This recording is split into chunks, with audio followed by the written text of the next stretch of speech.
On the 17th of December in 1903, the Wright brothers' first powered airplane flew for a total of 12 seconds in Kitty Hawk, North Carolina. With that, changed the course of transportation forever. Fast forward 78 years later, a man named Michael Jordan suited up for the University of North Carolina, took on the Kansas Jayhawks, played his first college basketball game, and with that, he changed the sport forever. These legends created magical moments in the state of North Carolina, and this shoe is going to celebrate those moments as well as the state, and I can't wait. Air Jordan 1 First in Flight.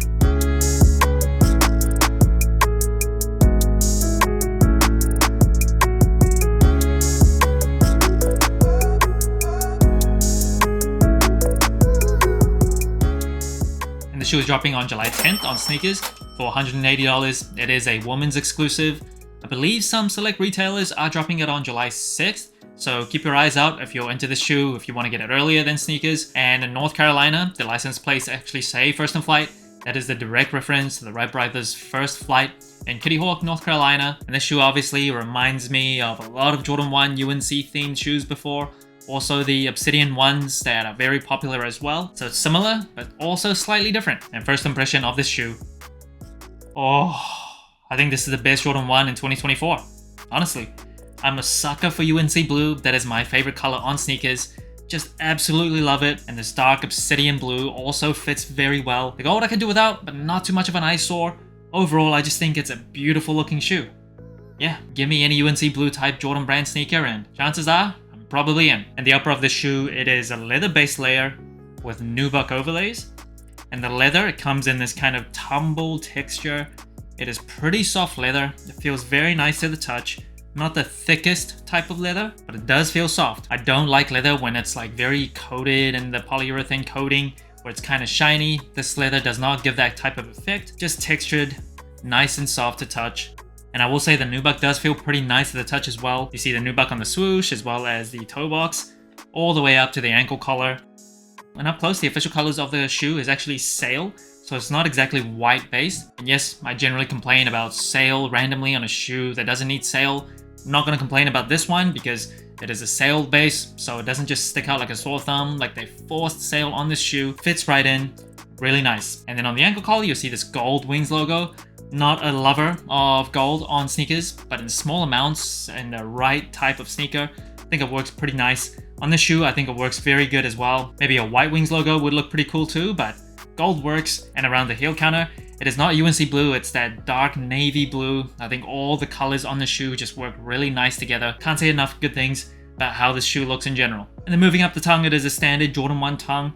It is nylon and it comes with this kind of pinkish hue. I don't love that too much, but it does come in a lot of Jordan 1s. And then on the top of the tongue, it is this Nike Air tag. Now this tag is slightly different. It says First in Flight under the Nike Air. And the laces, also UNC blue. It does come with one extra set of laces in this gold color. That is the Master Wings logo. Out of the two, I think I just prefer to stick with the UNC blue. I just liked how that looks out of the box. I think it goes well. The gold is kind of a little bit too much if I put the laces as gold as well. So just UNC blue works for me. And the shoe also does come with a hang tag like a lot of women's exclusive Jordan 1s. And it also comes with this Wings logo cardboard cutout. And on one side, there's actually a quote which reads, "It's her flair, the way she moves across the hardwood court. It's her record-breaking skills, her dunking abilities. She's first in flight, true to the game, breaking barriers year after year, since 1984 and beyond. Let's celebrate the many firsts in women's basketball." Now you might think they mixed up Michael Jordan's pronouns, but this was actually to honor, or at least I believe it was, to honor Georgianne Wells, who played for West Virginia. The gold is their uniform's colors, and she was actually the first woman player to ever register an official dunk in a game. That was also in 1984. And the Air Jordan 1 does come with a rubber cup sole with a Nike Air unit on the heel. Notice the sole, it is sail as well, but it matches the upper, so no problems there with the sail sole on this shoe, and a very iconic Jordan 1 rubber outsole. And this shoe also comes with special custom branded insoles with A23J Air Jordan, obviously. Very nice, I do like the storytelling there. And in terms of the quality, it's just a generic insole, definitely not the best. And the box of the shoe, black standard Jordan 1 box, and it's got that same aviation themed pattern that you see on the insole on the paper of the box. Now in terms of sizing comfort, I'm a wide and flat footer for Jordan 1s. I stick true to size. Lengthwise, widthwise, it all fits pretty well. So whether or not you have wide or flat feet, I recommend just sticking true to size. Now in terms of overall comfort, Jordan 1s are a very old shoe. It is a very flat to the ground shoe. That's what Michael Jordan actually requested. He wanted to be close to the court, that low profile type of feel. So for casual everyday use, which I think most people are using the Jordan 1s for nowadays, it's not the best in terms of like all day comfort, but it's nothing that'll like really break your feet, like some very uncomfortable and stiff Jordan 4s. It's just average, but unless you're wearing this for like hours and hours, every day, you'll definitely get by.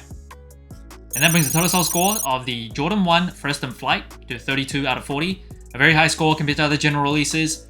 First, it is colorway. This is a personal bias, but it is what it is. I just think it's beautiful. I love the UNC blue, my favorite color on sneakers, and with this dark blue as well. Oh, I think it just goes really well together.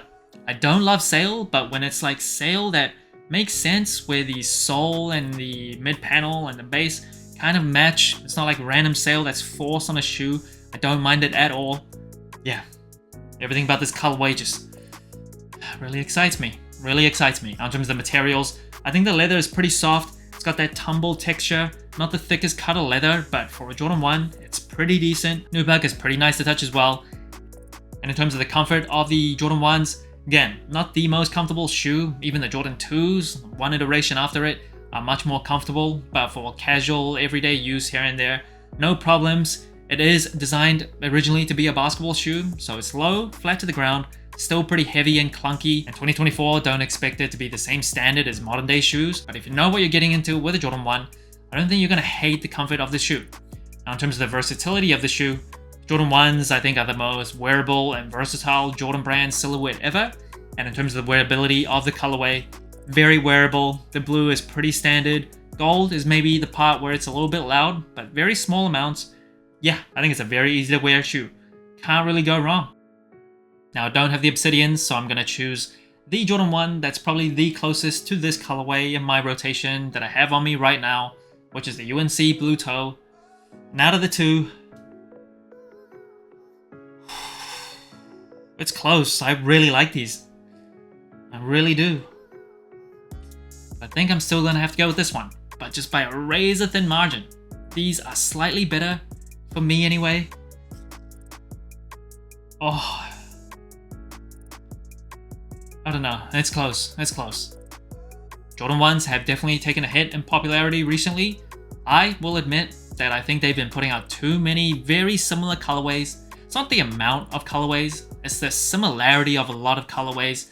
You just kind of go, I don't need that many similar colorways. But every now and again, they come with a colorway that hits as hard as this. Yeah, and every time, I just get so excited. I love this shoe. So that's it. Thanks for watching. Sole Inclined. Let me know what you think of the Air Jordan 1 First in Flight. Like, subscribe, comment, all the good stuff. And remember, tomorrow may never come, so wear your shoes.